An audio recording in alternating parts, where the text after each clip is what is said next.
ये वृत्रासुर महर्षि त्वष्टा के पुत्र थे।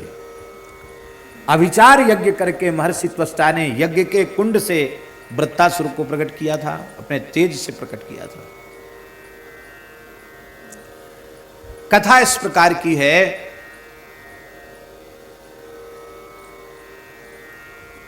आगे कहना ही पड़ेगा तो अभी उसको संक्षेप में कह देते हैं। एक समय की बात है, त्रिलोक विजयी इंद्र को बड़ा अहंकार हो गया। मैं त्रिलोक विजयी हूं, आसुरी शक्तियों पर मैंने विजय प्राप्त की है। और क्या कहना, स्वर्ग में ऋषि इंद्र की स्तुति कर रहे थे, वेद की ऋचाओं से गंधर्व गा रहे थे, यश को अप्सराएं नाच रही थी, इंद्र अहंकार में फूले हुए थे। उसी समय गुरु बृहस्पति आए। अपने पूज्य माता पिता गुरुजन आवे तो हम किसी भी अवस्था में हों तत्काल खड़े होकर उनका आदर करना चाहिए। हमारे यहाँ शास्त्रों में लिखा है, जब कोई अपने से पूज्य बड़े गुरुजन आते हैं तो हमारे प्राण ऊपर की ओर उठते हैं, प्राणों का उत्क्रमण होता है, ऐसा शास्त्रों में लिखा है। प्राण ऊपर की ओर उत्क्रमित होते हैं। तो जब वह व्यक्ति उठकर खड़ा हो जाता है तो प्राण जिस स्थान से उत्क्रमित हुए हैं, ऊंचे की ओर उठे हैं, वो प्राण पुनः अपने स्थान पर आ जाते हैं। उससे उस व्यक्ति का कल्याण होता है, उसकी आयु की वृद्धि होती है, उसके पुण्य की वृद्धि होती है। और अपने से बड़े आ गए और अपने बैठे रहे धमधुष्य की तरह, तो प्राणों का तो उत्क्रमण हो गया और आपने सम्मान नहीं किया तो उससे आपका अशुभ होगा, अनिष्ट होगा, आपके पुण्यों का क्षय हो जाएगा। हमने भगवान को कैसे जाना, धर्म को, सदाचार को कैसे जाना? माता पिता गुरुजन संतों की कृपा से ही जाना। तो इनके आने पर हमें उनका उठकर आदर करना चाहिए, उनका सत्कार करना चाहिए। कागभूषुंडी जी से पूर्व जन्म में क्या अपराध बना था? यही अपराध बना था, वो महाकाल भगवान के मंदिर में बैठ करके कागभूषुंडी जी जप कर रहे थे और उनके गुरुजी आ गए तो उठने ही कीन प्रणाम, उठ करके प्रणाम नहीं किया। बोले कोई बात नहीं, गुरुजी तो रोज आते ही हैं जल चढ़ाने, अब हमारी माला पूरी नहीं हुई, हम कहाँ उठ के खड़े हों। बस गुरुजी को तो प्रसन्नता ही हुई कि चलो निष्ठापूर्वक शिष्य जप कर रहा है, भजन कर रहा है। पर शंकर जी नाराज हो गए और कहा, जो खल दंड करऊं नहीं तोरा, भ्रष्ट हो ये श्रुति मार्ग मोरा।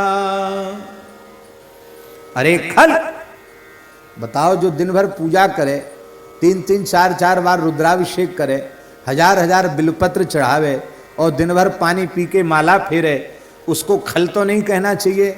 लेकिन शंकर जी ने उसको, कागभूषुंडी जी को खल कहा। अरे खल, यदि मैं तुझे दंड नहीं देता हूं तो वैदिक सदाचार का मार्ग नष्ट हो जाएगा। धीरज शास्त्री जी कुर्सी पर विराजिए, मार्ग नष्ट हो जाएगा। अरे पापी, अजगर के समान बैठा रहेगा, जा अजगर बन जा। हजारों बार तुझे संस्कृति के चक्कर में पड़ना पड़े। गुरुजी हाहाकार कर उठे और गुरुजी ने फिर नमामि शमीशान निर्वाण रूपम कहकर शिव जी को मनाया। और श्री शंकर जी तो दयालु हैं, कृपा कर दी शंकर जी ने। इस चूक के कारण इतना बड़ा दंड उनको भोगना पड़ा। हमारे यहाँ शास्त्रों में लिखा है कि जप आदि के समय बीच में बोल जाएं तो फिर आचमन करके पुनः पूरा जप करना चाहिए, शुरू से माला आरंभ करनी चाहिए, किसी कारणवश बोलना पड़े तो। किंतु पूज्य गुरुजन यदि जप के मध्य भी कुछ बोल दें तो तत्काल उन्हें उत्तर देना चाहिए। आचमन करके यदि वह पुनः माला करता है तो अपराध का भागी होगा, क्योंकि मोते अधिक गुरु ही जिए जानी। वहां आचमन करने की विधि नहीं है, वहां माला अधूरी नहीं हुई, वहां नियम अधूरा नहीं है, नियम पूरा है। गुरु सेवा में अपने मध्य में भी नियम का विश्राम करके सेवा करनी पड़े तो भी नियम में बाधा नहीं है, नियम पूरा माना जाएगा। नियम अधूरा नहीं माना जाएगा।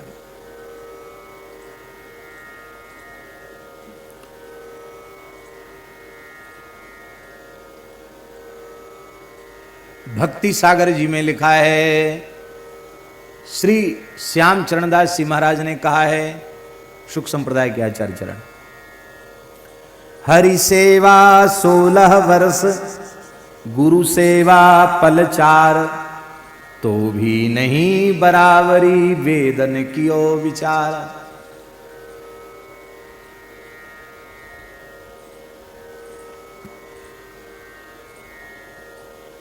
बृहस्पति जी के आने पर इंद्र ने उठकर प्रणाम नहीं किया, मन ही मन ऐसे सिर झुका लिया। बृहस्पति जी को बहुत अपमान का अनुभव नहीं हुआ, क्यों? बृहस्पति जी तो परम ब्रह्म ज्ञानी हैं, अपमान सम्मान की क्रिया से बहुत ऊपर उठे हुए थे, वो उनको दुख नहीं हुआ। पर उनके मन में आया कि अभी तो इतनी सी अवज्ञा शिष्य के द्वारा बनी है, और अधिक अवज्ञा इसके द्वारा बनेगी तो मेरा तो कुछ बिगड़ेगा नहीं, पर इसका घोर पतन हो जाएगा। इसलिए इस पाप से इसको बचाना चाहिए। शास्त्रों में लिखा है, शिष्य जब अधिक अपराध करने लग जाए, गुरुजनों की अवज्ञा करने लग जाए, तो गुरुजनों को चाहिए कि या तो उस शिष्य को थोड़े काल के लिए शिक्षार्थ अपने से पृथक कर दे, या स्वयं ही उसे छोड़कर चला जाए। ये शास्त्राज्ञा है। बृहस्पति जी खड़े खड़े अंतर्धान हो गए। अंतर्धान हो गए, पता तो चले इसको कि गुरु कितना जरूरी है, गुरु की महिमा कितनी है। महाराज असुरों को पता चल गया कि गुरु जी का कर कमल हट गया, कहते हैं गुरु जी का साया हट गया। बस असुरों ने धावा बोल दिया। देवता बोले हमने तो जीत लिया था, इनमें इतनी शक्ति आई कहां से, अब क्या करें क्या करें क्या करें क्या करें। तब तक तो छोड़ के भागना पड़ा स्वर्ग को, हाहाकार मच गया। ब्रह्मा जी के पास गए, बोले हमारी शक्ति कहाँ चली गई? बोले तुम्हारी शक्ति थी कहाँ, ये तो गुरु जी की कृपा थी, गुरु जी की कृपा से सब जगह फतेह हो रही थी, विजय हो रही थी। हैं? राखे गुरु जो को विधाता, गुरु विरोध नहीं को जग त्राता। भगवान रुष्ट हो जाएं तो गुरु जी बचा लेते हैं। शंकर जी रुष्ट हो गए तो गुरु जी ने प्रार्थना करके शिष्य को बचा लिया, किंतु गुरु जी रुष्ट हो जाएं तो कोई बचाने वाला, भगवान भी उसको बचाते नहीं।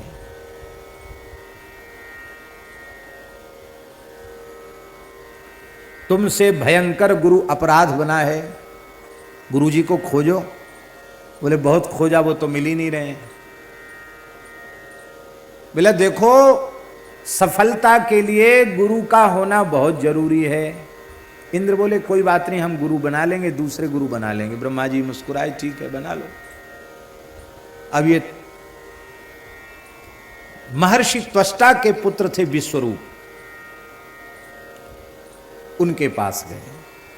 उनके 3 मस्तक थे विश्वरूप जी के। उनके चरणों में प्रणाम किया इंद्र ने, कहा महाराज आप हमारे पुरोहित बन जाइए। वे हंसने लगे, बोले विगर्हितम धर्मशीलैहि ब्रह्मवर्च उपव्ययम। धर्मशील लोग इस पौरोहित्य कृत्य की निंदा करते हैं, बहुत विशेष निंदा करते हैं। ब्रह्मवर्च उपव्ययम, ये ब्रह्म तेज को नष्ट करने वाला है। मेरे जैसे तपोधन शिलोंच वृत्ति से निर्वाह करने वाले ब्राह्मण आपका पुरोहित बन के कुछ धन लेवें, इसकी हमें आवश्यकता नहीं है।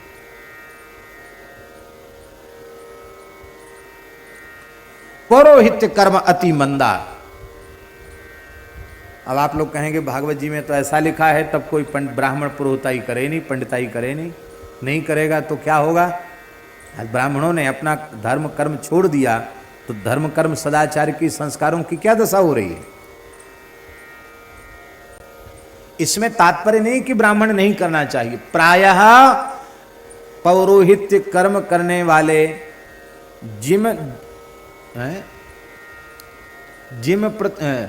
लाभ लोभ अधिकाई, जिम प्रति लाभ लोभ अधिकाई।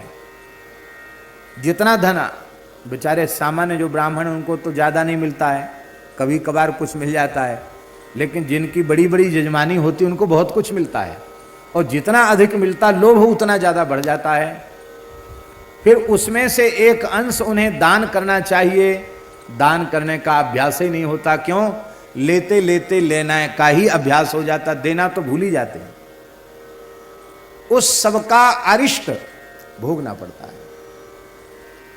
इसलिए प्रायः आपने देखा होगा इस प्रकार के लोग, गृहस्थ प्रायः इस प्रकार के जो लोग हैं उनकी संतान बहुत उत्तम नहीं निकलती।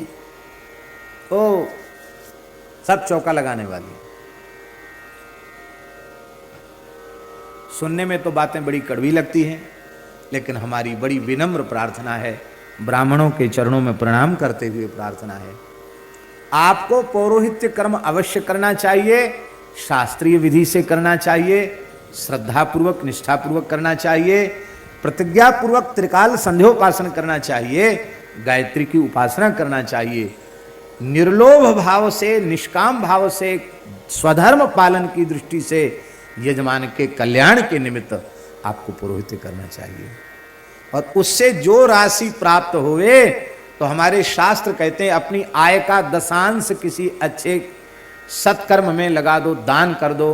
जैसे आपको 100 रुपए मिले तो 100 रुपए का दशांश कितना हुआ? 10 रुपए हुआ। तो आप ये समझो कि हमारी 90 रुपए ही आय हुई, हमारी 100 रुपए आय नहीं है। आप 90 रुपए अपनी आय समझो। ये आप कीजिए कि आपको जो अपने पांडित्य से जो कुछ, ब्राह्मण कर्म से आपको जो कुछ मिला है उसका भी दशांश, कम हो या ज्यादा हो, उसका निष्ठापूर्वक किसी अच्छे कार्य में लगा दीजिए। और भूल करके भी किसी ब्राह्मण के दक्षिणा मत मारिए। ऐसा भी हो जाता है कि ठेका पर ले लिया, तुमको तो इतना ही मिलेगा और हम जितना हम चाहेंगे उतना हम ले लेंगे, तुमको इतना ही मिलेगा, तुम्हारा वर्ण भी हम उतरवा लेंगे बाद में। ये सब बड़ा भारी अपराध है, इसको भोगना पड़ता है। ब्राह्मण अपने भाग्य से उसको 1 रुपए मिले चाहे लाख रुपए मिले, प्रसन्नता की बात। ब्राह्मण का भाग ब्राह्मण को मिले, साधु का भाग साधु को मिले, गाय का भाग गाय को मिले। हम किसी का भाग न खावें, ये हमारी सावधानी रहे। और दान में हमें वस्त्र अधिक मिल गए हैं, बर्तन मिल गए हैं, तो हम उनको बाजार में ले जाकर न बेचें। किसी गरीब ब्राह्मण को या कोई भी गरीब जिसे वस्त्र का, बर्तन का अभाव है, आप उसको प्रसन्नतापूर्वक, आपको दान में मिली हुई चीज बेचने के लिए नहीं है। ये सब छोटे छोटे काम करने, छोटे छोटे काम और हैं, लेकिन वो लोग सोचते हैं कि नहीं नहीं हम तो बेचेंगे तो कुछ लाभ मिल जाएगा, इतनी साड़ियाँ मिलती क्या करें, इतना कपड़ा मिलता, इतना गमछा मिलता क्या करें, बेचेंगे कुछ पैसा आएगा। ये पैसा जहर से भी बुरा है। हमने अपने बाल्यकाल में देखा है, क्षेत्रपाल की पीठ का, नवग्रह की पीठ का कुछ भी ब्राह्मण उठाते नहीं थे, दक्षिणा बिल्कुल नहीं उठाते थे उसकी। हमने देखा, अरे जिस घर में जन्म हुआ उस घर में यही सब होता था। लेकिन नवग्रह का जोशी आता था, वो तांबे का कलश हो चाहे स्टील का कलश हो चाहे पीतल का हो, उसी को जाता था। यज्ञ में भी क्षेत्रपाल का, नवग्रह का लोग लेते नहीं थे ब्राह्मण। अरिष्ट ग्रहों का दान भी नहीं लेते थे, गांव के गरीब ब्राह्मण भी।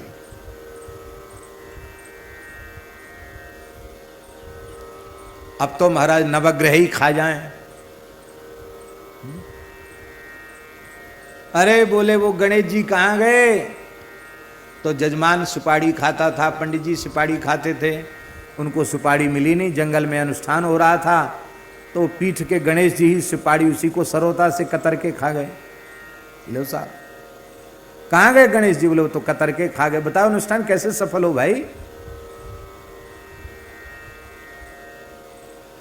बहुत सावधानी रखने की बात। एक जगह हम बोल रहे थे, एक ब्राह्मण हमारे पास मिलने आया, फूट फूट के रोने लगा, नई अवस्था का था, गंगा किनारे की बात है। हमने कहा क्यों रो रहे हो?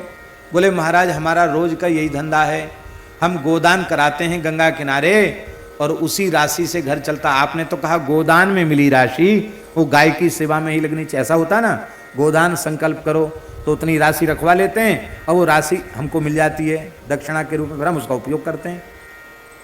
विधि तो है निष्क्रयभूत द्रव्य के रूप में गोदान दक्षिणा संकल्प करें, लेकिन जो दक्षिणा गोदान के निमित्त आई है, यदि आपके घर में देसी भारतीय गाय है तो आप उसकी सेवा में लगाइए, और यदि आपके घर में दुर्भाग्य से गाय नहीं है तो जहां जिस ब्राह्मण के यहां गाय है उसको दाना चारा पानी में उपयोग कीजिए, या किसी गौशाला में जाकर उसका उपयोग कीजिए। उस गोदान के संकल्प के एक भी रुपए को अपने उपयोग में लेना बहुत अनुचित है, क्योंकि वो जहर से भी भारी जहर है। हमारे महाराज जी कहते थे, अग्नि के समान तेजस्वी पुरुष भी गाय का भाग पचा नहीं सकते हैं। भगवत सेवा से, ठाकुर सेवा से बचा हुआ धन गो सेवा में लग सकता है, ब्राह्मणों की सेवा से, संतों की सेवा से, दीन दुखियों की सेवा से बचा हुआ धन गो सेवा में लग सकता है, किंतु गाय की सेवा से बचा हुआ धन गाय की सेवा में ही लगना चाहिए, दूसरे काम में नहीं लगना चाहिए। यहां जो गौशाला में हो रहा है, अब ये रस ब्रजवास महोत्सव हो रहा है, ये महोत्सव गो सेवा की राशि से खर्च करके नहीं हो रहा है, भले ही कोई यजमान नहीं, पर हमारे श्री ठाकुर जी तो यजमान हैं, ठाकुर जी व्यवस्था करेंगे उसकी। लेकिन 1 रुपए हो या जो भी राशि हो, जो गोसेवा के निमित्त यहां आ रहा है, भगवत कृपा से ऐसी सावधानी रखी जाती है कि उसका 1-1 रुपया गाय सेवा में ही लगे। आप लोग जो ब्राह्मण देवता प्रसाद पा रहे हैं, वही गौशाला के अंश से नहीं पा रहे हैं, क्योंकि वो भी एक विचार की बात है। आज जो दान यहां आया और उसी से हमने भंडारा कराया, भोजन कराया, तो गाय का भाग पेट में चला जाएगा। ऐसी सावधानी प्रायः लोग नहीं रख पाते हैं, लेकिन गुरुजनों की कृपा से, गौ माता की कृपा से, भगवान की कृपा से दास ऐसा प्रयास रखता है कि ये सावधानी रखी जाए।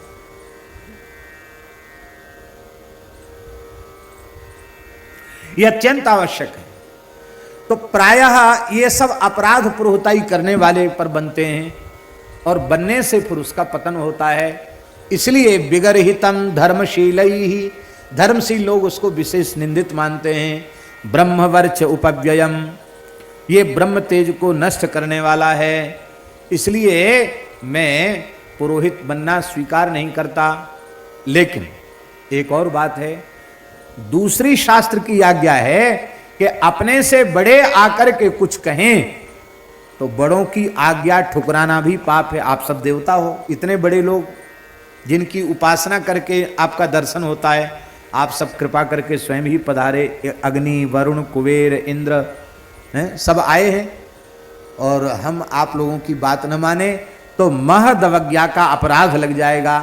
इसलिए आपकी अवज्ञा का पाप हमें न लगे, इसलिए हम आपकी प्रार्थना को स्वीकार करते हैं। विश्वरूप जी ने पौरोहित्य स्वीकार कर लिया। हमारे महाराज जी इस संबंध में कहते थे, ये महाराज जी का भाव है, बोले इंद्र ने काम चलाऊ गुरु बना लिया। बोले जब तक गुरु जी गायब हैं तब तक दूसरा कोई काम चलाऊ गुरु बना लो, और काम चलाऊ गुरु बने तो क्या हालत भाई। इसलिए महाराज जी कहते थे सब चीज काम चलाऊ हो सकती, पर गुरु काम चलाऊ नहीं हो सकता। गुरु तो गुरु होता, काम चलाऊ नहीं होता। कि चलो एक गुरु जी चले गए तो दूसरे बना लो, दूसरे गए तो तीसरे बना लो, और फिर वो आ जाएंगे तो वो तो है ही हैं, ऐसा नहीं। गुरु जी माने गुरु जी।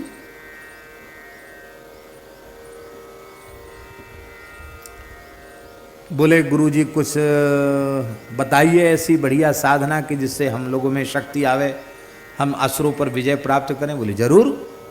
विश्वरूप जी ने नारायण कवच का उपदेश किया है। हरिर्विदध्यान मम सर्वरक्षां न्यस्तांग्रि पद्मः पतगेन्द्र पृष्ठे दरारि चरमे सुगदासि चाप पाषाण दधानोष्ट गुणोष्ट बाहु इत्यादि क्रम से सुंदर नारायण कवच का उपदेश किया। नारायण कवच को प्राप्त करके देवता इतने बलवान हो गए कि असुरों पर उन्होंने विजय प्राप्त कर ली, स्वर्ग का अधिकार उन्हें पुनः प्राप्त हो गया।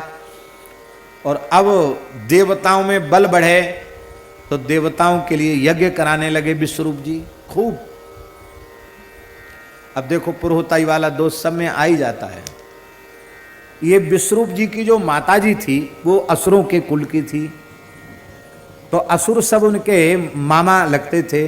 वो सब आए, बोले महाराज मामा भांजे का प्रेम तो प्रसिद्ध है, पर भांजे राजा तुम तो ऐसे नए नए तंत्र मंत्र अनुष्ठान बता रहे हो हमारे शत्रुओं को कि उनकी शक्ति बढ़ती चली जा रही, हम सब दैत्य कमजोर होते चले जा रहे हैं। महाराज कभी थोड़ा हमारे लिए भी कुछ ऐसा यज्ञ में कर दिया करो कि हमारी भी शक्ति बढ़े। इनके मन में आया कोई बात नहीं, देवता तो बलवान हो ही गए, थोड़ा इनका भी हो जाए। ये आ गए, ये नहीं होना चाहिए। फिर अपने पराये का भेद का, पुरोहित माने क्या है, जो यजमान का हित चाहे, यजमान का अहित न सोचे। कुछ ऐसे मंत्र भाई प्रयोग करने लगे जिससे दैत्यों का बल बढ़ने लग जाए। इंद्र तो देवता ठहरा, इंद्र को पता लग गया, इंद्र को पता चल गया। और जैसे ही इंद्र को पता लगा तो इंद्र को चाहिए था कि विश्वरूप जी से प्रार्थना करते कि पुरोहित जी ये काम आपका हमारी समझ में नहीं आया, आप संकल्प हमारे कल्याण का कर रहे हो और उधर इसका फल उधर जा रहा है, ये ठीक नहीं है। प्रार्थना करते, कुछ करते, लेकिन ऐसा कुछ नहीं किया। उनको इतना, उसको इतना क्रोध आया महाराज, इतना क्रोध आया इंद्र को,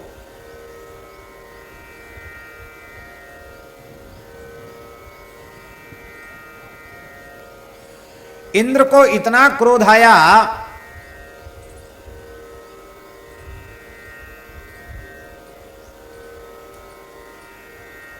यज्ञशाला में ही आचार्य के सिंहासन पर बैठे बैठे, यज्ञाचार्य की गद्दी पर बैठे थे विश्वरूप जी, वहीं वज्र का प्रहार करके मस्तक काट दिया, गुरु जी का ही सिर उड़ा दिया। महाराज जी कहते थे दूसरी शिक्षा लेनी चाहिए, काम चलाओ गुरु नहीं बनाना चाहिए। काम चलाओ गुरु ने गड़बड़ कर दिया, असुरों का बल बढ़ाने लग गया, ये गड़बड़ी हो गई। और कहते बड़े लोगों को जल्दी चेला नहीं बनाना चाहिए। दूसरी शिक्षा महाराज जी कहते ये लेनी चाहिए, बड़े लोगों को जजमान नहीं बनाओ, मध्यम वर्ग के छोटे लोग बहुत अच्छे होते हैं, जो कहोगे सो मान जाएंगे, उनमें श्रद्धा अधिक होती है। और बड़े तो ऐसे होते हैं कि महाराज बुरा नहीं मानना, वे आचार्य को ब्राह्मण समझते ही नहीं हैं, वे तो उसे नौकर समझते हैं। और इस प्रकार से व्यवहार करते हैं जैसे नौकर से व्यवहार किया जाए, और उस प्रकार का व्यवहार उसके सर्वनाश का कारण बन जाता है। इसलिए भैया बहुत सावधानी रखो साधु ब्राह्मणों के साथ व्यवहार में, इनके साथ नौकर जैसा कभी व्यवहार न करो। हमें अपने विद्यार्थी जीवन की एक घटना का स्मरण है। एक दिल्ली के सज्जन थे, उनका नाम भी हम जानते लेकिन नाम हम लेंगे नहीं, पुरानी बात है, अब तो उनका शरीर भी नहीं होगा। परम श्रद्धेय पूज्य श्री सुदामा दास जी महाराज के विशेष भक्त थे वो। जब जब सुदामा कुटी में आते थे तो बड़े भंडारे करते थे, 4-4, 5-5 तरह की मिठाइयां, ओ दक्षिणा और कपड़ा, बड़ा प्रसिद्ध था उनका भंडारा भगत जी का। बंदरों को इतना केला और फल खिलाते थे कि बंदर खूब खाते, फिर गाल में भर लेते, फिर इतने ऊब जाते कि गाल से निकाल के बाहर पर फेंक देते। ऐसा खूब उदारतापूर्वक बढ़िया भंडारा कर रहे हो। उस भगत के ऊपर एक संकट आ गया, भारी संकट। उसके पुत्र किसी कांड में फंस गए, ये जो स्मगलरी वगैरह होता ना, इसी किसी कांड में। अब झूठा था सच्चा था ये तो भगवान जाने, किसी कांड में फंस गए। आकर वो महाराज जी के सामने रोया, महाराज हमारी इज्जत और हमारा सब कुछ जा रहा है, हम तो बिल्कुल, माने हमारा तो एक तरह से बहुत भयंकर परिस्थिति मेरे ऊपर है, मेरी रक्षा करो। पता नहीं क्या बात हुई, पूज्य श्री अनंत श्री संपन्न श्री सुदामा दास जी महाराज ने इस दास को स्मरण किया। हम आए, साष्टांग प्रणाम किया। बोले देखो ये भगत रो रहे हैं, तुम इनके लिए कुछ अनुष्ठान कर दो, इसका संकट दूर हो जाए। मैंने हाथ जोड़कर कहा महाराज जी हमको समय नहीं रहता है, मैं कभी कोई पूजा पाठ या अनुष्ठान नहीं करता हूँ, तो कोई सकाम अनुष्ठान में नहीं करता। अरे बोले नहीं, ये स्थान की बहुत सेवा करते हैं, आपसे हमने इसलिए कहा है कि आप समय से संध्योपासन करते हैं, भजन करते हैं, नियम से रहते हैं, तो आप कुछ करेंगे तो काम जल्दी बनेगा, ऐसा हमारा विश्वास है। तो मैंने कहा मैं महाराज जी से पूछ लूँ। बोले पूछ लो महाराज जी से। मैंने गुरुदेव भक्तमाली जी से पूछा। महाराज जी ने कहा भाई देखो वो मालिक हैं, उनके आश्रय में हम लोग रहते हैं पूज्य बड़े महाराज जी के, वे जो आज्ञा दें आश्रम में रहने वालों को उसका पालन करना चाहिए। महाराज जी आदेश दे रहे हैं, तुम नहीं करते हो, प्रभु बड़ों का आदेश तो मानना चाहिए कि नहीं। तो महाराज जी जो कहें सो अनुष्ठान कर दो। तो पूज्य महाराज जी ने 21 दिन का हनुमान जी का अनुष्ठान बताया हमको। पूज्य श्री सुदामा दास जी महाराज ने 21 दिन का हनुमान जी का अनुष्ठान हमको बताया। उन्होंने ही बताया कि इस विधि से करना है, ऐसे करना है।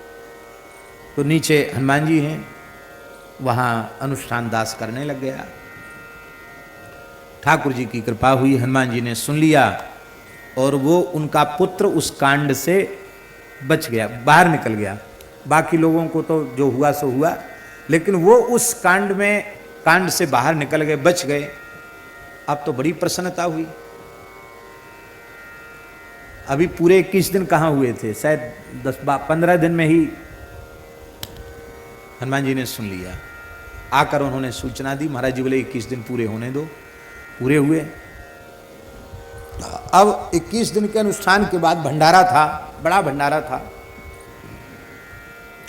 500 चिट्ठी बटी थी और खूब बड़ा 500 मूर्ति तो बाहर के न्योते थे और स्थान में तो सुदामा कुटी में संत रहते ही हैं। बड़ा भंडार था, पचमेल मिठाई बनी थी, हवन हमको ही कराना था। अब देखो अपने अनुभव बता रहे हैं आपको। अब तो भगत का बिल्कुल बदल ही गया, दृश्य ही बदल गया। वो आया बिहारी जी दर्शन करके और बोला हमसे, पंडित क्या कर रहा था अब तक, यहाँ मेरे लिए आसन लगा के नहीं रखा, तैयारी नहीं किया, तू तड़क करके बोलने लग गया। हम तो कहाँ सहन करने वाले, हम थोड़ी देर तो सुनते रहे, चुपचाप खड़े रहे। तो बोले खड़ा खड़ा क्या देखता है, ऐसे बोला, खड़े खड़े क्या देखता है, तैयारी नहीं किया अब तक। हाजी वाह, उस दिन ये रो रहा था और आज तो इसकी त्योरी बदल गई, अब तो पक्का बड़ा सेठ हो गया। हमने कहा श्रीमान जी आप किससे बात कर रहे हैं। बोले तुमसे बोल रहे हो, किससे बोल रहे हैं, मैं कौन हूं। बोले विद्यार्थी हो। उसने कहा विद्यार्थी तुम ही। बोले बिल्कुल ठीक है, लेकिन इस समय मैं तुम्हारा आचार्य हूं, तुम मेरे यजमान हो, ये बात तुम भूल गए। तो तुम ऐसा व्यवहार मेरे साथ कर रहे हो जैसे तुम अपना नौकरों के साथ व्यवहार करते हो। मैं सहन करने वाला नहीं हूं और ना मैं कभी किसी का अनुष्ठान करता हूं। ये तो पूज्य बड़े महाराज जी की आज्ञा थी तो मैंने कर दिया। अब तुमको जो अच्छा मिले उससे तुम करवाना, जो तुम्हारी तू तड़ाक सहन करे उससे करा, मैं नहीं कराता। उठ के हम चले गए। बोला बड़े बड़े लोग हमको जो है क्या क्या हमको आदर देते हैं। मैंने कहा उनको तुमसे धन चाहिए, हमें तुमसे क्या चाहिए जो हम तुमको तुम्हारी जी हजूरी करें। हमें तुमसे कुछ चाहिए नहीं तो हम तुम्हारी जी हजूरी क्यों करेंगे। चले गए। सोई पीछे पीछे, मैं अरे पंडित जी क्षमा कर दो। मैंने कहा देखा ही नहीं, फिर हम चले गए, ऊपर चले गए। तमक के आ रहे थे। महाराज बोले क्या हुआ। मैंने कहा अरे बोले कोई बात नहीं, बड़ा बूढ़ा है। मैंने कहा नहीं नहीं महाराज जी अब हम नहीं जाएं। मन दुखी हो गया। वो तुरंत गया बड़े महाराज जी के पास। तब बड़े महाराज जी इधर ही रहते थे, बली पार नहीं गए थे, तब की बात है। बड़े महाराज जी के पास गया। बोलो पंडित जी तो नाराज होके चले गए, अब हमन हमारा कैसे होगा। महाराज जी बोले तुमने उनसे कुछ कह दिया होगा। बोले मैं तो बच्चा जान कह सका। बोले नहीं, तुम्हारा बिल्कुल सब बिगड़ जाएगा, उनको मना लो कैसे भी करके। बोले वो तो बहुत नाराज है, मैं नहीं जाऊंगा उनके पास, आप ही बुलवाइए। फिर महाराज जी ने मुझे बुलवाया। बोले देखो आप ब्राह्मण हो, आपके हृदय में क्षमा होनी चाहिए, इनको क्षमा कर दो। मैंने कहा महाराज वो तो ठीक है, लेकिन इनका व्यवहार, ये उस दिन ऐसे बोल रहे थे आपके सामने, अब ऐसे हो गए। महाराज जी मैं, आप क्षमा करना हमारे अपराध को, और किसी को आदेश कर दो। मैंने तो क्षमा कर दे, लेकिन अब हम करा नहीं पाएंगे इनका हवन। फिर महाराज जी ने दूसरों को आदेश दिया, किया, हवन हुआ। और दक्षिणा तो खैर मैंने ली, लेकिन लेकर के मैंने रखी नहीं। मैंने महाराज जी को कहा भैया तुरंत उसको गौ सेवा में लगाओ, मुझे इसको रखना भी नहीं है। हम तो रखते भी नहीं थे, जो आया वो महाराज जी के चरणों में अर्पित करते थे। ये अनुभव की बात भाई। देखो अग्नि जलाती है, यज्ञ की अग्नि अत्यंत पवित्र है, वो भी जला देती है। तो क्या स्मशान की अग्नि नहीं जला सकती है? स्मशान की अग्नि भी जला सकती है। इसलिए जो ब्राह्मण धर्मनिष्ठ सदाचारी हैं, तपस्वी हैं, वे यज्ञाग्नि के समान पवित्र हैं। किंतु जो ब्राह्मण दुर्भाग्यवश उतने पवित्र नहीं संस्कार अपने प्राप्त कर पा रहे हैं, लेकिन सौभाग्य से विप्रकुल में उनका जन्म हुआ है, ऐसे ब्राह्मण भले ही स्मशानाग्नि के समान हो, किंतु जलाने की सामर्थ्य उनमें भी है। इसलिए नाम मात्र का भी कोई ब्राह्मण हो या साधु हो तो कभी उनका तिरस्कार नहीं करना चाहिए, ब्राह्मणों का सदा आदर करना चाहिए। बड़े लोगों में यही होता है, वो चेला नहीं बनते हैं, वो चेला बनाते हैं। बोलो भक्तवत्सल भगवान की। वो गुरुजी को ही चेला बना लेते हैं, फिर गुरुजी को उनकी जी हजूरी करना पड़ती है। हो सकता है एयरपोर्ट पर उनकी अगवानी करने भी जाना पड़े, और हो सकता है उनको गेट तक छोड़ने और गेट तक लेने भी आना पड़े, ज़्यादा बड़े लोग। इसलिए ज़्यादा बड़े लोगों से सावधान रहना चाहिए, और मिलें भी तो फिर उनको ठोक बजा के तब शरण में लेना चाहिए। हैं, बड़े हो तो अपने बड़प्पन को पहले छोड़ो, ईमानदारी से शरणागत बनो, तो राम जी के दरबार में आश्रय मिलेगा। क्योंकि यहाँ राजा रंक में भेद नहीं है, ये तो ठाकुर जी का दरबार है, यहाँ किसी में भेद नहीं, ये भाव। तो महाराज बड़ी विचित्र स्थिति है, बहुत विकट स्थिति है। इंद्र ने सीधे विश्वरूप का मस्तक काट दिया। यहां एक ध्यान और देना है, एक अपराध बनने के बाद अपराध की परंपरा शुरू हो जाती है। गुरु अपराध बना, गुरुजनों का तिरस्कार, ब्राह्मण का तिरस्कार, गुरु का तिरस्कार वध के समान पाप है, वो पाप लगा।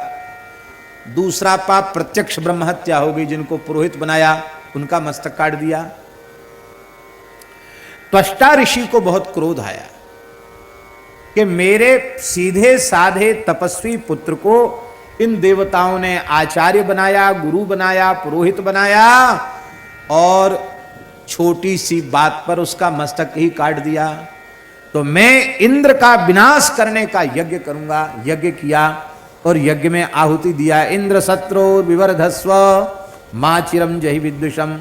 अरे इंद्र के शत्रु तुम बढ़ो और अपने शत्रु को जल्दी से नष्ट कर दो। अब यहां इंद्र शत्रु शब्द जो है ना, ये समास है। इसमें दो समास हैं, एक तो बहुब्रीहि समास है और एक तत्पुरुष समास है। जब तत्पुरुष समास करेंगे तब होगा इंद्रस्य शत्रु, इंद्र शत्रु तत्संबुद्धौ हे इंद्र शत्रु, ये बनेगा। और जब बहुब्रीहि समास करेंगे तब होगा इंद्र एव सातैतः शत्रुर्यस्य असौ इंद्र शत्रु तत्संबुद्धौ हे इंद्र शत्रु त्वं विवर्धस्व अचिरम च विद्विषम जहि। इस प्रकार का अर्थ किया जाएगा। तो वेद में समास, जो समस्त पद होता है जिसमें समास है, इसमें कौन सा समास है, ये निर्णय कैसे होगा वेद में? तो स्वर के अनुसार वेद में समास का निर्णय होता है। तो इंद्र शत्रु शब्द में अंतोदात्त पढ़ना चाहिए था त्वष्टा ऋषि को। उदात्त जानते हो कौन सा?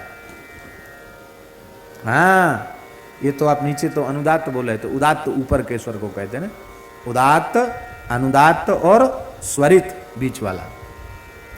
तो इंद्र शत्रु शब्द में जो शत्रु का वो कार्य है वहां उनको स्वर लगाना चाहिए था, कौन सा, उदात्त स्वर लगाना चाहिए था, लेकिन वो क्रोध के आवेश में थे, इसलिए उनसे स्वर विपर्यय हो गया, स्वर में गड़बड़ी हो गई। इंद्र शत्रु शब्द में अंतोदात्त स्वर पढ़ना चाहिए था उनको, आदि उदात्त स्वर लगा दिया उन्होंने। तो आदि उदात्त करने से बहुब्रीहि समास होता है, अंतोदात्त करने से तत्पुरुष समास होता है। तो अंतोदात्त न करके आदि उदात्त लगा दिया, इससे बहुब्रीहि समास हो गया। तब अर्थ क्या हो गया, तब अर्थ हुआ इंद्र ही है मरने वाला जिसके द्वारा, ऐसा इंद्र के द्वारा मरने वाला, इंद्र एव सातिता, इंद्र ही है मारने वाला जिसका, ऐसा पैदा हो जाए। इसलिए महर्षि पाणिनि ने पाणिनि शिक्षा में कहा है, मंत्रो हीनः स्वरतो वर्णतो वा, मंत्र का उच्चारण ठीक ठीक करना चाहिए। वाह हो तो वाई बोलो, बा हो तो बा बोलो, शा सा शा, इनमें भी ध्यान रखना चाहिए, हैं? एकदम ठीक उच्चारण वेद का होना चाहिए। स्वर भी ठीक लगना चाहिए। बहुत जल्दी स्वर लगाने में चूक हो जाती है, उदात्त की जगह अनुदात्त, अनुदात्त की जगह उदात्त हो जाता है। इसलिए या तो इतना बढ़िया अभ्यास करो कि आपका स्वर, जहां जो स्वर वहीं आपका हाथ जाए, अन्यथा स्वर नहीं लगाना चाहिए। अन्यथा स्वर माने ये अर्थ मत लगाने कि स्वर मत लगाओ, अन्यथा माने जो स्वर नहीं है वो स्वर नहीं लगाना चाहिए, जो जिसका स्वर है वही लगाना चाहिए। मंत्रो हीन स्वरतो वर्णतो वा मिथ्या प्रयुक्तो, मंत्र का मिथ्या प्रयोग नहीं करना चाहिए, हास परिहास में प्रयोग नहीं करना चाहिए, मिथ्या प्रयोग। जैसे बहुत से लोग कहते हैं ना, चाय पिएंगे तो पंडित लोग कहेंगे सर्वस्य चाहम हृदय सन्निविष्टो, चाह, अब उसका अर्थ ये थोड़ी गीता जी का सर्वस्य चाहम हृदय सन्निविष्टो, पर कहेंगे सर्वस्य चाहम हृदय सन्निविष्टो, इसको मिथ्या प्रयुक्त कहते हैं। ऐसा मंत्रों के साथ नहीं करना चाहिए खिलवाड़। और बोले भगवान का जन्म तो पता है कि भगवान कब जन्म लेते हैं, अर्जुन का जन्म नहीं बताया आपने गीता जी में, बोले लिखा है बहूनि में व्यतीतानि जन्मानि तब 4 जून अर्जुन का जन्म है, 4 जून का। अब ये मिथ्या प्रयुक्त हो गया, वहां अर्जुन है, 4 जून थोड़े ही है कि 4 जून को अर्जुन का जन्म हुआ। इस तरह से मंत्रों के साथ खिलवाड़ करना भी अपराध है। एक पंडित जी थे, हमें याद है, प्रतिष्ठा कार्यक्रम हो रहा था, गर्मी का समय था, एक मंदिर की प्रतिष्ठा थी, तो वो शरबत बनाते थे। तो जैसे ही शरबत में शक्कर घोरते तो कहते अघोरेभ्यो थघोरेभ्यो घोर घोर तरेभ्या, तो अघोर मंत्र का उच्चारण करते, बोले ये सब शरबत बनाने का, ठंडाई बनाने का मंत्र है, चीनी एकदम घोर घोर के तर कर दो, कोई दाना न रह जाए। अब लोग हंसते थे, लेकिन अब समझ में आता कि नहीं, ये मिथ्या प्रयुक्त है, इस तरह से नहीं करना चाहिए। कई बार हास परिहास में भी लोग तिलक लगाने में किसी को शनि का मंत्र पढ़ देंगे, किसी ब्राह्मण के साथ परिवास करना है, तिलक लगा रहे तो शन्नो देवी रवस्तयापो भवन्तु पीतये संजो रवि स्रवंतिता स्रवंतु न शनैश्चराय नमः, लोग हंसने लग जाएंगे, शनिचर महाराज हैं। ये मिथ्या प्रयुक्त है, ये भी अपराध है, ऐसा नहीं करना चाहिए। जो जिस मंत्र का प्रयोग जिस अर्थ में, जिस कृत्य के लिए उसका प्रयोग शास्त्र निर्धारित है, वैसा ही करना चाहिए, हास परिहास नहीं करना चाहिए, हैं? तो मंत्रो हीन स्वरतो वर्णतो वा मिथ्या प्रयुक्तो नतमर्थमाह सबाग वज्रो यजमानम हिनस्ति, वह वाणी जो अशुद्ध स्वर लगाया गया है, वह वाणी ही वज्र बन करके यजमानम हिनस्ति, यजमान का नाश कर देती है। कैसे? यथेन्द्र शत्रु स्वरतो पराधात, महर्षि पाणिनि लिख रहे हैं, जैसे त्वष्टा ऋषि उनका यज्ञ इंद्र शत्रु शब्द में गलत स्वर लगा देने के कारण उनका यज्ञ ही बिगड़ गया।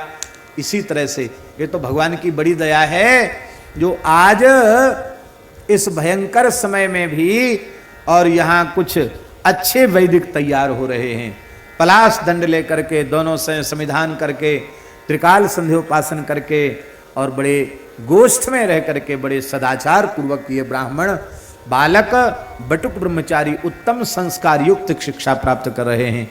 भगवान से प्रार्थना है, गोमाता से प्रार्थना है, कामधेनु गोमाता से, कि ऐसा अवसर जल्दी आवे कि अभी तो ये वेद विद्यालय के रूप में यह एक शुभारंभ मात्र है, एक विशाल विश्वविद्यालय स्थापित होवे और ऐसा आदर्श विश्वविद्यालय जहाँ षडंग वेद की शिक्षा प्राप्त होवे और वैदिक सनातन धर्म के रक्षक ब्राह्मण तैयार होकर के यहाँ से निकलें और एक ऐसा भी विशाल विद्यालय बने जहाँ जो भी सर्व समाज के लोग हैं जो अच्छे संस्कार अपने बालक बालिकाओं को देना चाहते हैं उनके लिए भी संस्कार युक्त अच्छी शिक्षा प्राप्त होवे, जिसमें ये हमारी भारतीयता के संस्कार लंबे समय तक बने रहें, लोगों के घरों में सुख शांति का वातावरण बना रहे।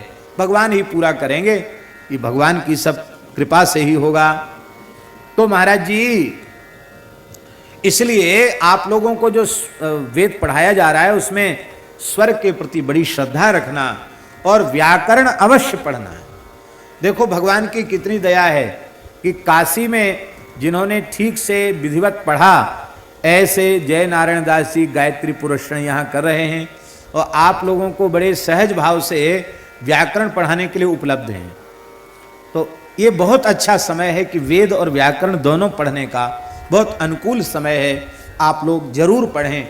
आर्त जीना श्याम इत्यध्येयम व्याकरणम, महाभाष्यकर पतंजलि ने लिखा है कि हम ऋत्विक कर्म करने के योग्य बने, इसके लिए हमें व्याकरण पढ़ना चाहिए। व्याकरण पढ़े बिना केवल वेद पढ़कर आप कर्मकांड कराने के अधिकारी नहीं बन पाएंगे, आप संकल्प ही नहीं बोल पाएंगे। बिना संस्कृत भाषा के ज्ञान के बोलेंगे तो सब उल्टा पलटा हो जाएगा, यही पता नहीं लगेगा कि हम सही बोल रहे हैं कि गलत बोल रहे हैं। तो इसलिए ये सब आप जरूर पढ़िए। तो त्वष्टा ऋषि ने यज्ञ में आहुति दी और उससे एक असुर उत्पन्न हो गया। इस असुर का नाम हुआ व्रत। क्या नाम हुआ? व्रत। पूरा घेर लिया उसने अपने विशाल आकार से। उस असुर के पैर तो थे धरती पर और उसका मस्तक स्वर्ग को छू रहा था। ओ बड़ा विशाल काय असुर, बहुत शक्तिशाली तेजस्वी असुर उत्पन्न हुआ। त्वष्टा ऋषि के तेज से उत्पन्न उनका पुत्र ही था एक प्रकार से। आज्ञा करो पिताजी। बोले आज्ञा यही है कि इंद्र तुम्हारा शत्रु है, तुम्हारे बड़े भाई विश्वरूप को उसने मार दिया है, अपने भाई की मृत्यु का बदला लो। अब तो महाराज इंद्र से युद्ध होने लग गया। इंद्र महाराज परास्त होके भाग गया। वृत्तासुर बड़ा बलवान था।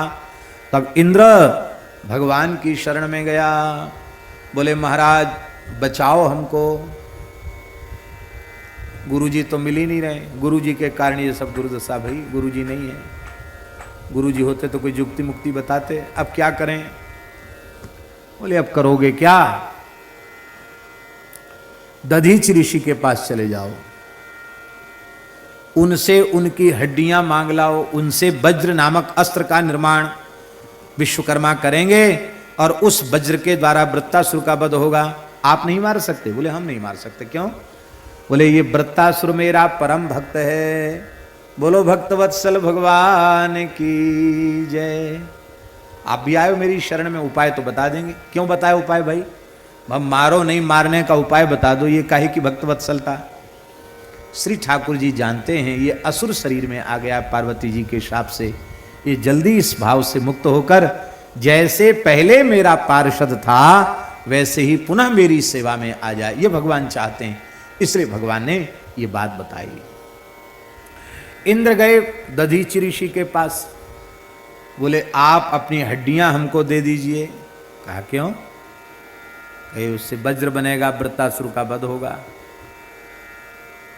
दधीच ऋषि ने क्या कहा? दधीच ऋषि ने कहा जिजीव शिवणाम जीवानाम आत्मा प्रेष्ठ इहेप्सिता का उत्सहेत तम दातुम भिक्षमाणाय विष्णवे।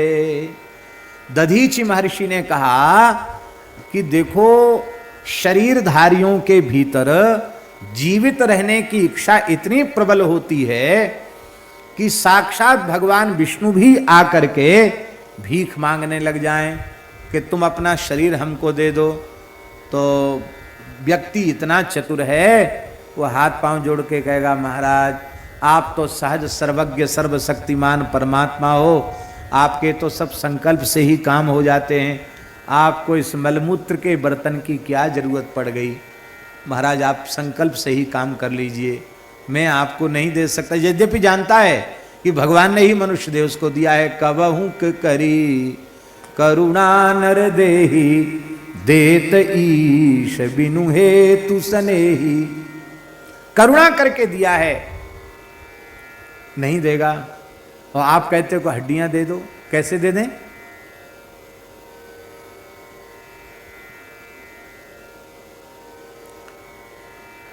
देवताओं ने कहा यह बात तो आपकी बिल्कुल ठीक है, लेकिन आप जैसे जो परोपकारी महात्मा होते हैं उनके लिए कुछ भी असंभव होता, वे तो जगत के कल्याण के लिए अपना तन मन प्राण सर्वस्व न्यौछावर कर देते हैं।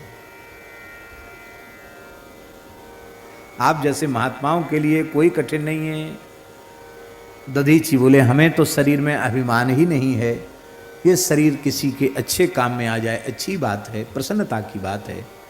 आपने कहा लेकिन एक बात है, क्या? बोले हम तो तपस्या ही करते रह गए यहाँ नैमिष में, हम तीर्थ यात्रा करने तो गए ही नहीं और हड्डियां मांगने आप चले आए। तो भारतवर्ष में जन्म लेने वाले व्यक्ति को जहाँ तक हो सके तीर्थ यात्रा जरूर कर लेनी चाहिए, तीर्थों में स्नान करना चाहिए। हमने तीर्थों में स्नान किया नहीं, तो आप ठहरो, हम सब धरती के तीर्थों में एक एक बार दर्शन करके गोता लगाए हमें, और फिर ले लेना हड्डियाँ। देवता तो बहुत घबराए हुए थे, ये तो महात्मा हैं, तीर्थों की भी कोई गणना नहीं है। 2-3 साल में तो नर्मदा जी की परिक्रमा लगती है, फिर गंगा जी की परिक्रमा करने, फिर जमुना जी की परिक्रमा करने लगे, हो गया हमारा बंटा ढार, बेचारे परेशान। देवता बोले महाराज आप कब के गए कब लौट के आवेंगे, और कहीं आपका मन लग गया भजन में तपस्या में तो वहीं समाधि लग गई, तब और संकट हो जाएगा, इसलिए आप कहीं न जाओ, सारी धरती के तीर्थ हम यहीं बुला देते हैं। सारी धरती के तीर्थों का आवाहन किया, समस्त नद नदी समस्त तीर्थ मूर्तिमान होकर के आए और महर्षि दधीची का अभिषेक किया। जहां संपूर्ण तीर्थों का जल मिश्रित हुआ उस तीर्थ का नाम नैमिषारण्य में है मिश्रित तीर्थ नाम था, अब आजकल उसे मिश्रिक कहते हैं। दधीची कुंड है, मिश्रिक तीर्थ है। इस मिश्रिक तीर्थ के ही निकट हमारे पूज्य गुरुदेव श्री भक्तमाली जी महाराज का नैमिषारण्य क्षेत्र में गोमती गंगा के तट पर बसे हुए कुर्सी नामक गांव में त्रिपाठी विप्र परिवार में, कान्यकुब्ज विप्र परिवार में महाराज जी का अवतरण हुआ था। हम लोगों ने शताब्दी महोत्सव में वहीं से उत्सव का आरंभ किया था। महोली के चमखर के जो अपने सेवक हैं यहाँ भी आए, अभी 2 बार आ चुके हैं, यहाँ भी सेवा कर रहे हैं, बड़े सेवाभावी लोग हैं। तो उन लोगों ने बहुत अच्छी सेवा वहाँ नैमिषारण्य क्षेत्र में बड़ी समर्पित भाव से सबकी सेवा की थी। पूज्य श्री रमण रीति वाले महाराज जी पूरी रात चल करके बाई रोड चल करके पधारे थे। वो करुणा कभी हमें भूलती नहीं है। भयंकर कोहरे में महाराज जी गाड़ी से चल करके पूरी रात चल कर आए थे, और कितनी उनकी करुणा। सुमेरु महोत्सव में स्वयं व्यासपीठ पर विराजमान होकर पूज्य श्री रमण रीति वाले महाराज जी ने हम सबको इस गौशाला में अनुग्रहित किया था। इन संतों की कृपा के हम सदा सर्वदा ऋणी ही रहना चाहते हैं, कभी उर्ण नहीं होना चाहते हैं। इन महापुरुषों के चरणों में प्रणाम है। श्री वृंदावन बिहारी लाल की जय। दधीची महर्षि ने अपनी हड्डियां देवराज इंद्र को दे दी, वज्र बना।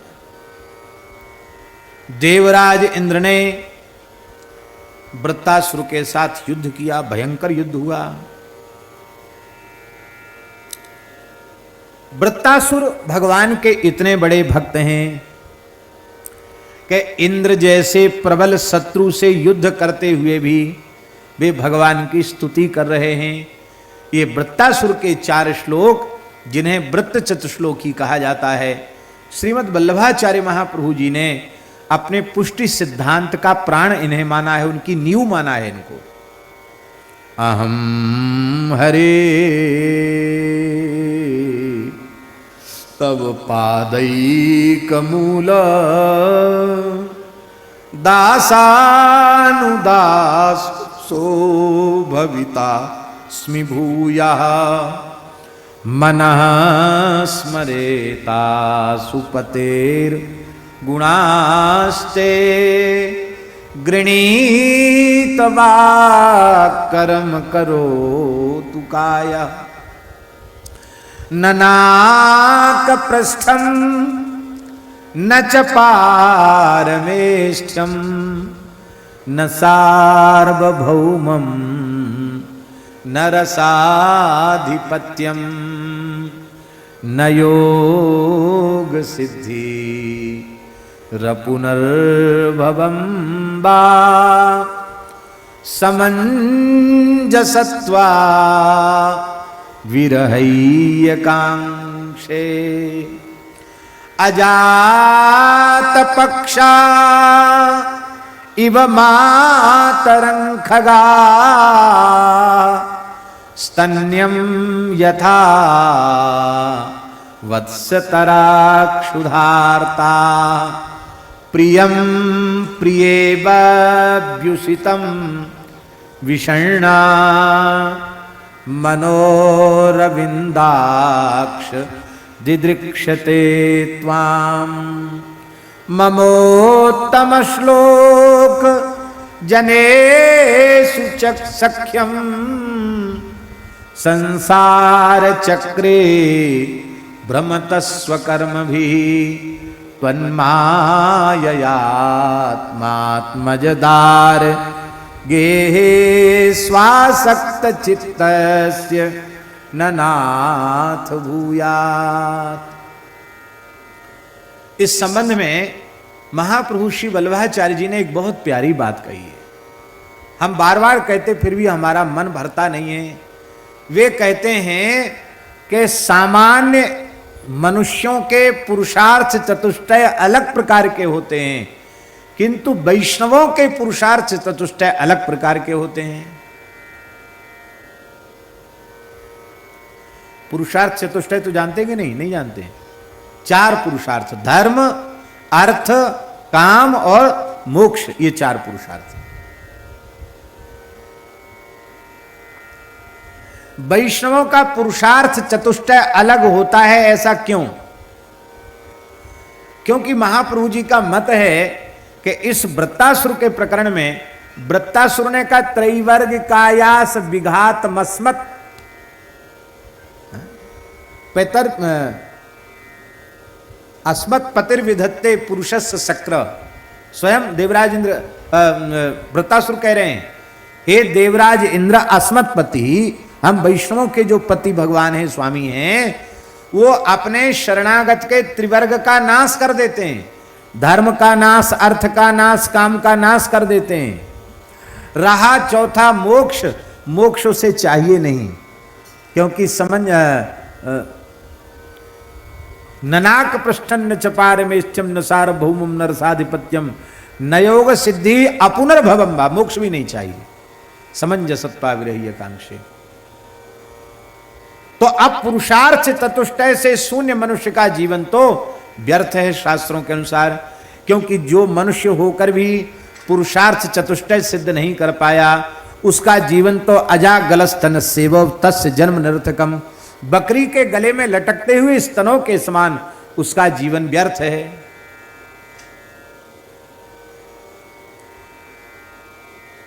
तो वैष्णव को फिर भक्ति से क्या लाभ हुआ? तो चारों पुरुषार्थ ही नष्ट हो गए। बोले नहीं, इसका मतलब है वैष्णवों के पुरुषार्थ अलग प्रकार के हैं और इतरों के पुरुषार्थ अलग प्रकार के हैं।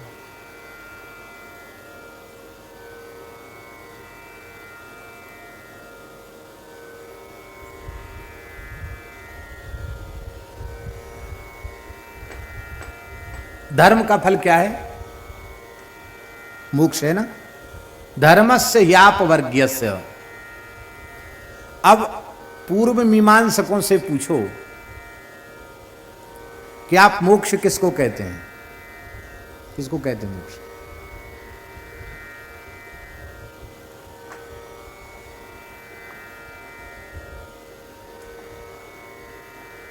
बोलो भाई, कोई तो बोलो।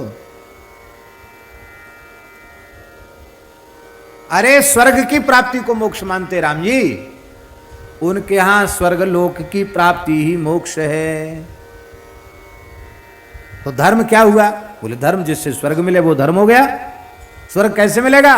बोले वर्ण धर्म आश्रम धर्म का पालन कर तो आपको स्वर्ग मिलेगा, स्वर्ग ही मोक्ष है। तो उनका धर्म अलग हो गया कि नहीं हो गया? और उनका मोक्ष भी अलग हो गया, और उनका अर्थ और काम वो भी अलग हो गए। अब वैष्णव का देखो, वैष्णव का धर्म क्या है? बोले वैष्णव का धर्म है, सामान्य लोग धर्म करते हैं किस लिए? संसार की सभी चीजें हमको मिले और मरने के बाद ये मिले, ये मिले, ये मिले, ये मिले, ये मिले, सब मिलते। और वैष्णव का धर्म किस लिए है? कायेन वाचा मनसेन्द्रियैर्वा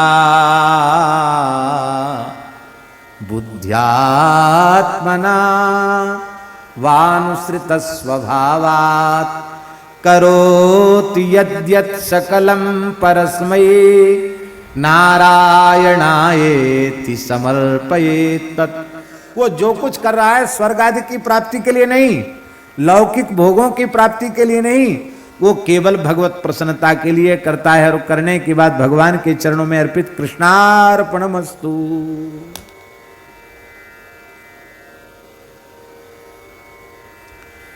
तो वैष्णव का धर्म क्या है? अहम हरे, हे चित्तचोर, हरे हरे माने चित्तचोर, हरण करने वाले, चित्त वित्त को चुराने वाले।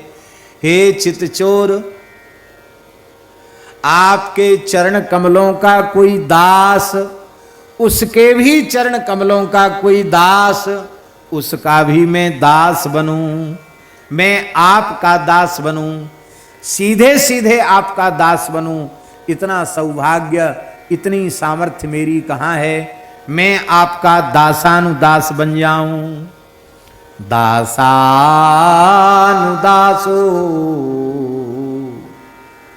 भवितास्मि भूयः, मैं आपका दासानुदास बनूं। आपका दास बन के तो देख लिया, पूर्व जन्म में आपका पार्षद बन गया था और शंकर जी का अपमान किया, पार्वती जी के हिसाब से असुर बनना पड़ा। लेकिन किसी दासानुदास को नीचे गिरना पड़ा हो, ऐसा कोई उदाहरण नहीं है। इसलिए भगवान मैं दासानुदास बनना चाहता हूं। आपके दासों से, आपके दासों के जो दास हैं उनकी महिमा ज्यादा है। अहम हरे तव पादैक मूल दासानुदासो भवितास्मि भूय। भवितास्मि माने जहां मेरा जन्म हो वहां मैं पुनः दासानुदास ही बनूं। इस समय भी दासानुदास बनकर जीऊं, मरने के बाद दोबारा जन्म हो, इससे कोई परेशानी नहीं है, वहां भी मैं दासानुदास बनूं, अर्थात संत सदगुरु का चरण सेवक ही बनूं। हे अशुपते, हे प्राणपते, अशुपते माने प्राणपते, हे प्राणनाथ जीवनदन, मनस्मरेता सुपतेर गुणास्ते। हे अशुपते, मैं आपके गुणों का निरंतर स्मरण करता रहूं, मेरा मन निरंतर आपके नाम रूप लीला गुणों का स्मरण करता रहे, मेरी वाणी आपके निरंतर गुणानुवाद का गान करती रहे। और कर्म करो तु काया, मेरा शरीर निरंतर आपकी सेवा करता रहे। यहां काया है, इंद्रियां नहीं कहा, माने में रोम रोम से आपकी अस्त्याम सेवा करो, सेवा सुख प्राप्त करो। यह वैष्णव का धर्म है। इस धर्म का नाश नहीं करते भगवान, इस धर्म को तो पुष्ट करते हैं, प्रदान करते हैं। और वैष्णव का अर्थ क्या है? संसारी पुरुषों का अर्थ तो अनर्थकारक है, पर वैष्णवों का अर्थ क्या है? क्या अर्थ है वैष्णवों का? बोले ननाक पृष्ठम, ये मेरा अर्थ नहीं है, ननाक पृष्ठम का अर्थ श्रीधर स्वामी पाद ने किया ध्रुव पदम अपि न याचे, मैं ध्रुवलोक भी नहीं चाहता, मैं ब्रह्मा जी का पद नहीं चाहता, मैं इंद्र का पद नहीं चाहता, योग की सिद्धियां नहीं चाहता, रसातल का राज्य नहीं चाहता, चक्रवर्ती सम्राट नहीं होना चाहता, योग की सिद्धियां नहीं चाहता। अरे महाराज कहां तक कहूं, मैं तो मोक्ष भी नहीं चाहता हूं। हे समंजस, हे सर्व सौभाग्य निधे, मैं तो आप से आपको चाहता हूं, क्योंकि आप ही मेरा धन हो, आप ही मेरा जीवन हो, आप ही मेरा सर्वस्व हो। हमारे ब्रजवासी संत तो कहते हैं हमारो धन राधा श्री राधा, श्री राधा हमारो धन राधा श्री राधा, श्री राधा परम धन राधा राधा राधा राधा राधा, जीवन धन राधा राधा राधा राधा राधा, प्राण धन राधा श्री राधा, श्री राधा। इसका अर्थ क्या है, हमारा सर्वस्व तो श्री राधा गोविंद ही हैं, हमारा सर्वस्व तो श्री सीताराम जी ही हैं, उनका नाम रूप लीला धाम और उनके प्राण प्यारे संत भक्त गुरुजन, यही मेरा सर्वस्व, यही मेरी संपत्ति है, यही मेरी पूंजी है। कह मलूक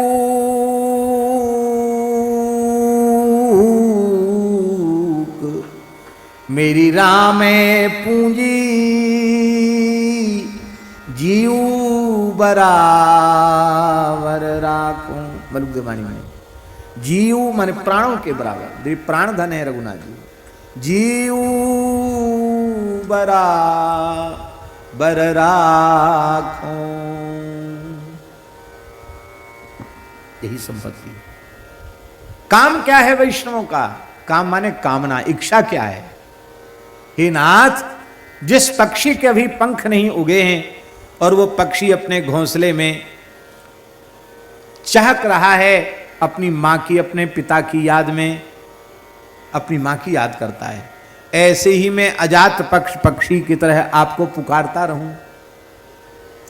जिस बछड़े ने, जिस बछिया ने अभी दाना पानी चरना नहीं सीखा है, वो केवल गाय के दूध पर ही आश्रित है, ऐसी स्तनंद है वत्स के समान मैं आपके लिए व्याकुल रहूं। और जैसे पतिव्रता नारी, वियुक्ता पतिव्रता नारी सदा पति दर्शन के लिए लालायित रहती है, ऐसी में आपसे मिलन के लिए निरंतर लालायित रहूं। ये तीन दृष्टांत देते हैं। देखो, इस पे बहुत विस्तृत चर्चा करने की आवश्यकता नहीं। बहुत से लोग कहते हैं कि क्रमशः पक्षी वाले दृष्टांत में ये दोष है कि पंख उग जाते हैं तो फिर नया घर बसा लेता, फिर मैया बाप की परवाह नहीं रखता।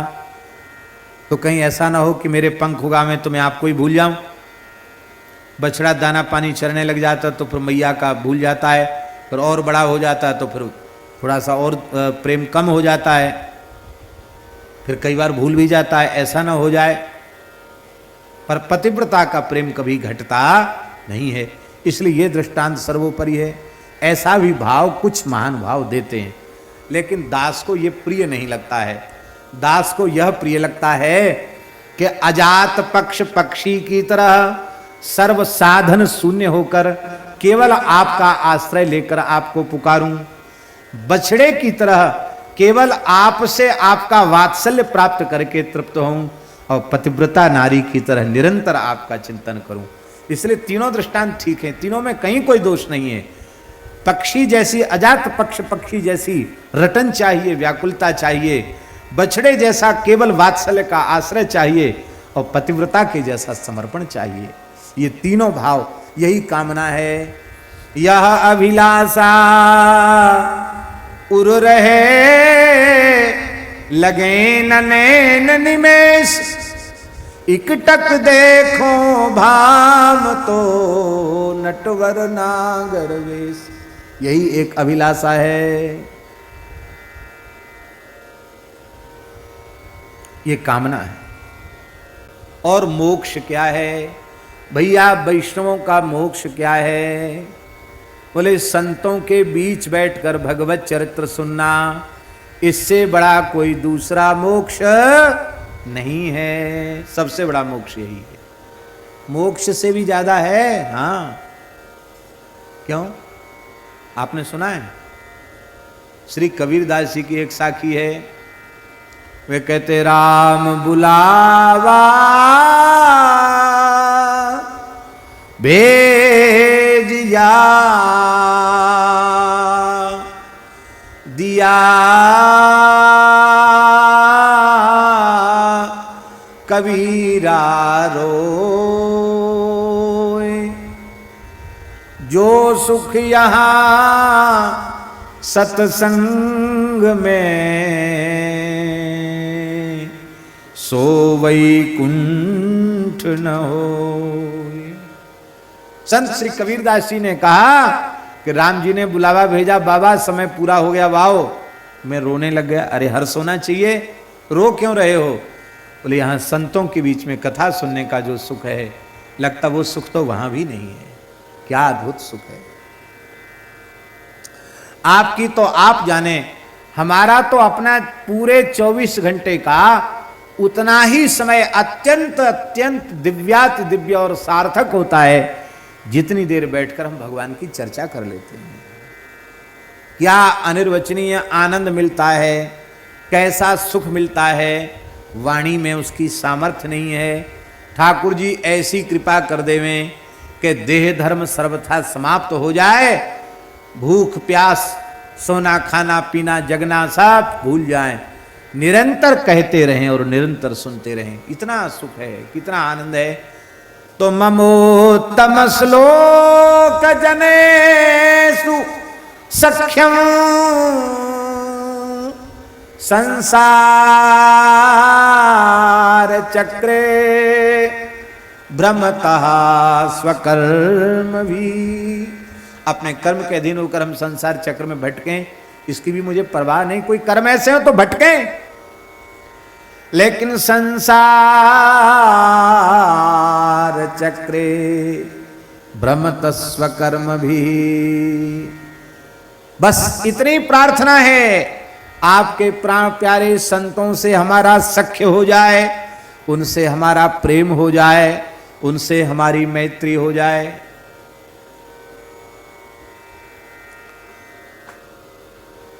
क्या करें, मन में तो कई कई बातें आ जाती हैं। हरिराम बाबा कहते थे, संस्कृत का श्लोक नहीं है, हरिराम बाबा की वाणी सुनी हुई है। वो कहते थे,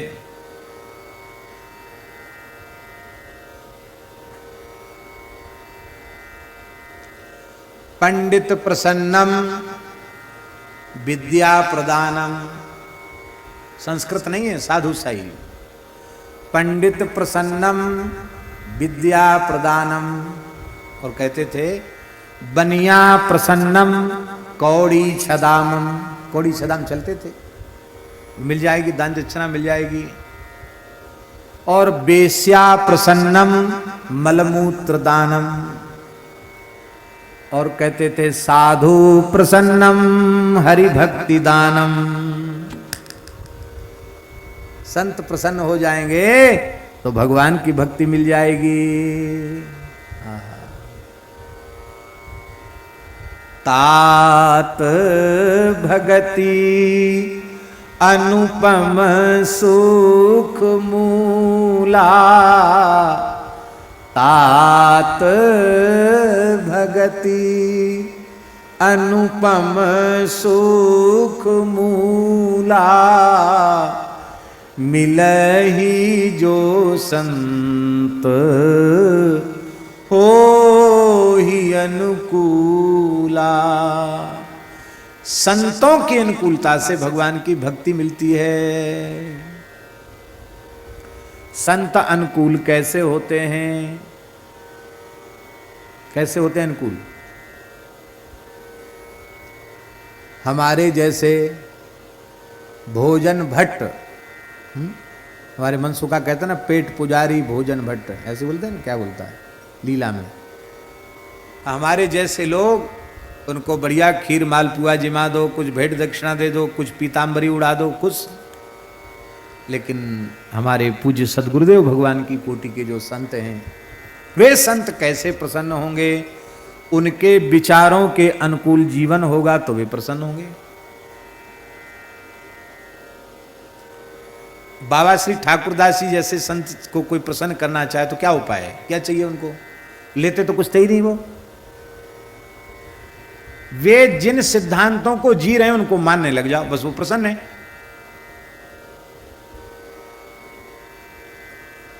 मान लो आपके ऊपर प्रसन्न बाबा भाई, किस बात से प्रसन्न हुए? बाबा को गो सेवा प्रिय थी, गांव के बालक गो सेवा करने लगे, जो ईमानदारी से गो सेवा करने लगे, बाबा उन पर प्रसन्न हो गए। संत के विचारों को, सिद्धांतों को आप जीने लग जाओ, संत प्रसन्न हो जाएंगे। हमें अपने पूज्य महाराज जी को देखा, पूज्य गुरुदेव भक्तमाली जी को, महाराज जी कभी किसी सोते हुए को जगाते नहीं थे। हम तो जगाते हैं, पानी भी फेंक देते, कभी कई बार धोखे से गर्म पानी भी फेंक देते हैं, जान के नहीं, बाद में पश्चाताप भी करते हैं। महाराज जी कभी नहीं जगाते थे।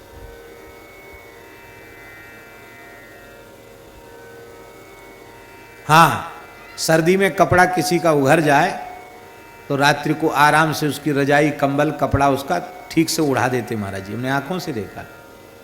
और ऐसे धीरे धीरे स्नान वगैरह करके चले जाते कि जगह नहीं, किसी की नींद नहीं खुले।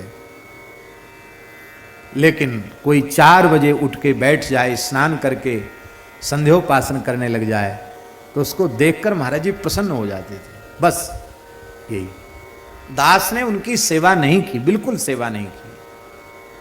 और ये अच्छी बात नहीं है, लेकिन इतनी बात अवश्य है कि वे मेरे ऊपर बहुत प्रसन्न हृदय से रहते थे। उसका कारण यही था,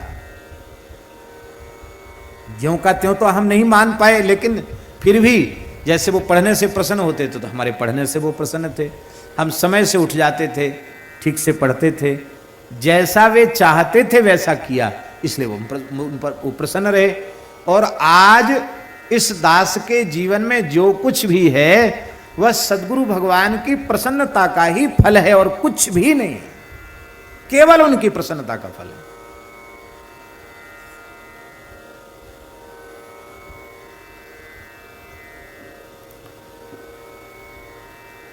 शुरुआत जीवन में आए, छोटे से तो थे, 10 साल के रहे, 10-11 साल के। तो एक दिन ऐसे बैठे थे, महाराज जी बोले, पंडित जी संध्या नहीं कर रहे हो, बैठे हो, क्या बात है?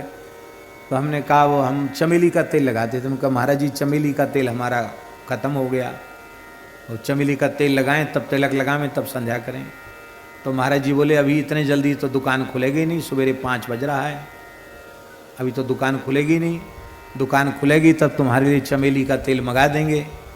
बाकी ये माताओं का काम है, चिकना चुपड़ा मुंह करना, तेल लगाना, ये साधु ब्रह्मचारियों का काम नहीं है तेल लगाना। तो तेल लगाओगे फिर सावन की ज़रूरत पड़ेगी, फिर सावन लगाओगे फिर तेल की ज़रूरत पड़ेगी। हम मंगा तो देंगे, लेकिन ये सब बहुत अच्छी चीज़ नहीं है। बस इतना कहा उन्होंने।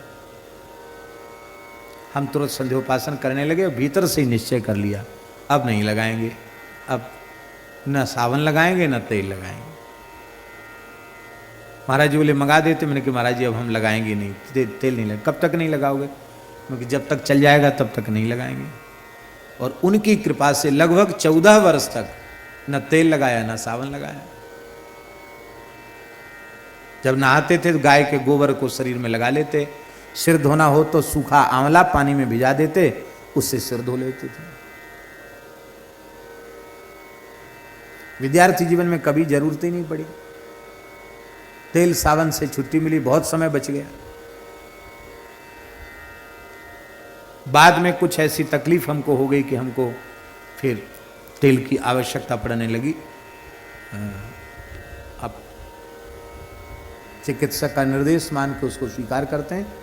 बाकी बहुत बढ़िया से समय बीत गया। इस बात से महाराज जी प्रसन्न हुए। रासलीला होती थी तो तुरंत दौड़ के रास देखने चले जाते। रास में बड़ा अच्छा मन लगता था। तो मनसुख लाल जी थे महाराज जी के पास, बोले ये पढ़ने आए कि रास देखने आए? तो महाराज जी बोले पंडित जी पर हमें भरोसा है कि रास में भी कुछ न कुछ पढ़ ही लेंगे। तो वहाँ से लौट के आए तो महाराज जी बोले आज क्या देख के आए? तो नटलीला हुई थी। तो हमने पूरी नटलीला सुना दी। महाराज जी बोले देखो ये रात से पढ़ के आए कि नहीं आए?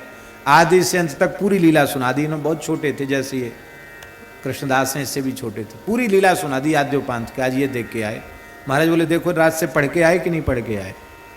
इसलिए इन पर हमें भरोसा है, ये जहाँ बैठेंगे कुछ ग्रहण ही करेंगे।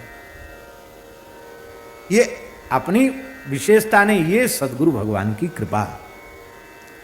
और ये कृपा केवल इसलिए कि उनके जैसा होना तो स्वप्न में भी संभव नहीं है, लेकिन जहां तक हो सका उनकी कृपा से उनके रुख को ध्यान में रख करके विद्यार्थी जीवन में निर्वाह हुआ। उसी का अनुग्रह आज भी प्राप्त है, आज भी उनकी महती कृपा है।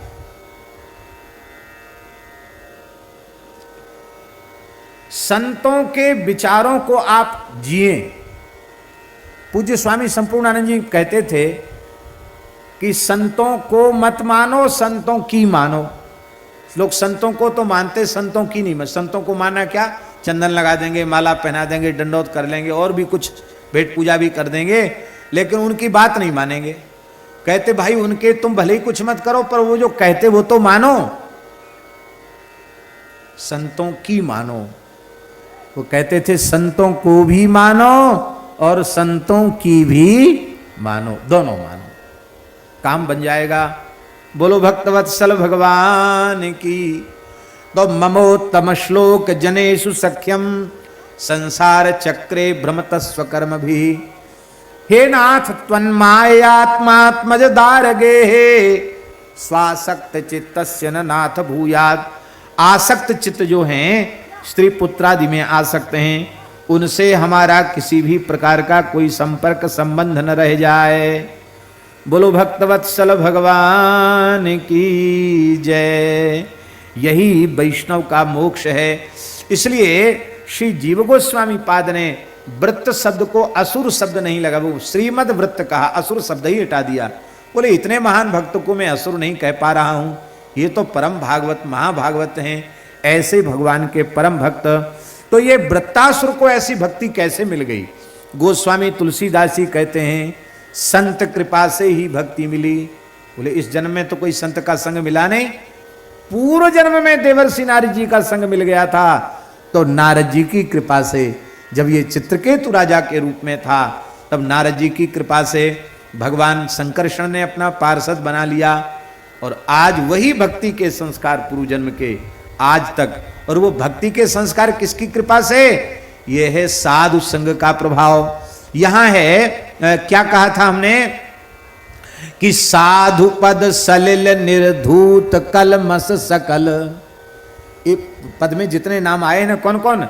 व्रत बलि बाण प्रहलाद मय व्याध गज ग्रद्ध द्विज बंधु, इन सबको चरणामृत मिला। क्योंकि इस पद के तीसरे अंश में साधु पद सलिल निर्धूत कलमस, इसका मतलब इन सबको संत चरणामृत मिला, उससे इनको इतना लाभ मिल गया। चित्रकेतु ने नारद जी के चरण धोए थे और थोड़ी देर का सत्संग किया, चरणामृत लिया था, उससे वो चरणामृत का संस्कार असुर शरीर तक भी साथ चला गया। वृत्तासुर रूप में भी कोई खान पान तो पवित्र नहीं था वृत्तासुर का, लेकिन वो सत्संग का, संत कृपा का, संत चरणामृत का संस्कार यहां तक चला आया। इंद्र कोई खा गया था, ऐरावत हाथी के साथ वृत्तासुर,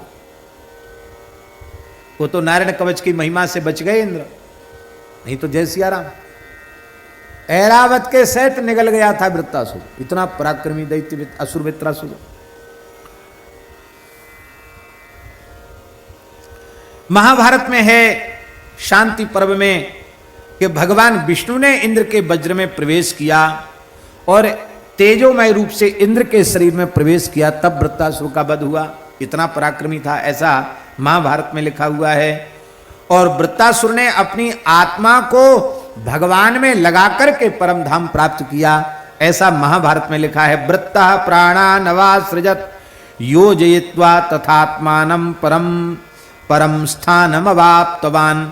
महाभारत शांति पर्व में लिखा है भगवान का ध्यान करते हुए वृत्तासुर ने देह का त्याग किया और भगवान के धाम को प्राप्त किया।